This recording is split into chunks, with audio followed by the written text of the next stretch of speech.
There's a lot of low hop clover in this pasture. Little small, short, I guess about 6 inches tall or so, hop clover. This is in our hay pasture. There's a little bit of vetch. Anyhow, usually when I see this much hop clover in the hay pasture, I'm pretty sure the soil is acidic. Even though most clovers like to be in the near neutral range, hop clover appears to be an acid lover. And I think we probably need to lime this pasture. One of the reasons I think it needs a little more potassium is because I'm seeing a lot of this little weed in here. This is called red sorrel. A lot of the local people call it sour dock. It's got a sourish flavor if you chew on the stem.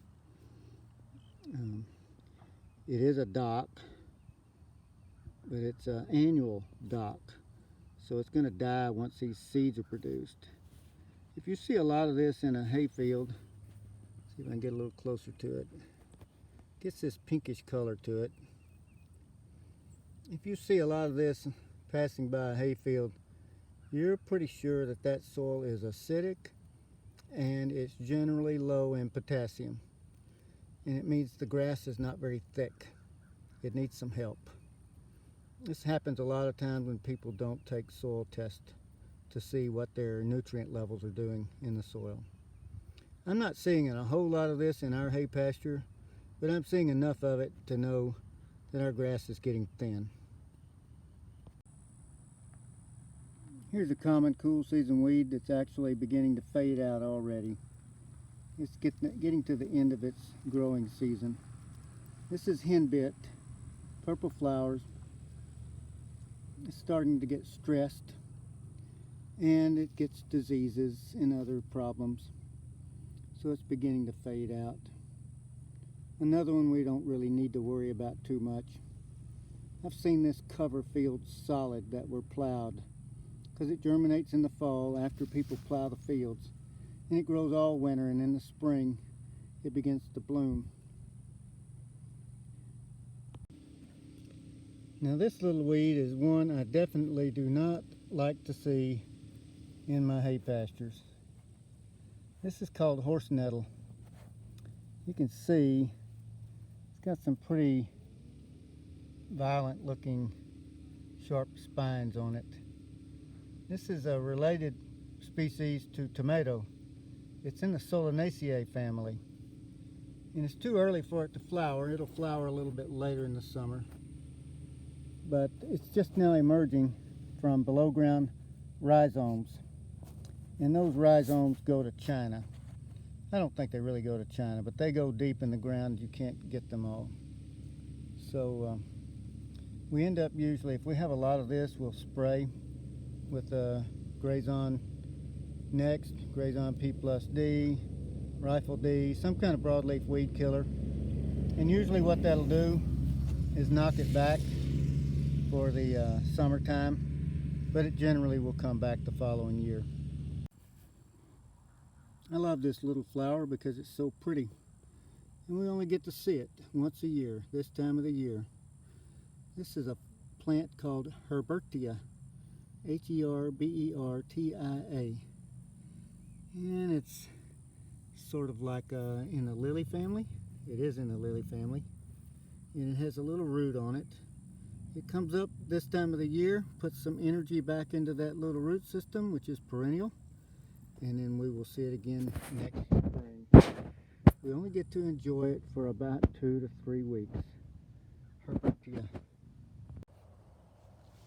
It's pretty obvious, again, in our hay pasture, where some animals that were allowed in here to graze last fall left behind a couple of deposits, and you can see the fertility response in the ryegrass.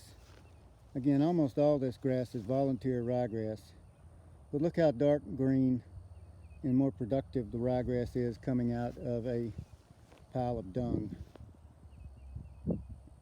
This pasture is starving for nitrogen, especially, perhaps even potassium as well. This tall little weed grows in our yards, especially in East Texas. This is called toad flax. Again, another little annual. Won't take the heat. No point in trying to kill it. It's going to die on its own. Just leave it alone and respect its beauty.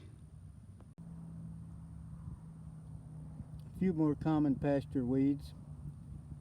This is a dying shepherd's purse. You can see the shepherd's purse seed pod is heart-shaped. It's a little annual, cool season. It's starting to get hot and shepherd's purse is maturing. It won't be here much longer. We don't worry about things like shepherd's purse. There's some little quaking grass down in here. This is another little common annual weed in pastures. Usually, again, it will die when it gets a little hotter and a little drier. Called Venus looking glass. There's some flowers in the axil of the leaves here.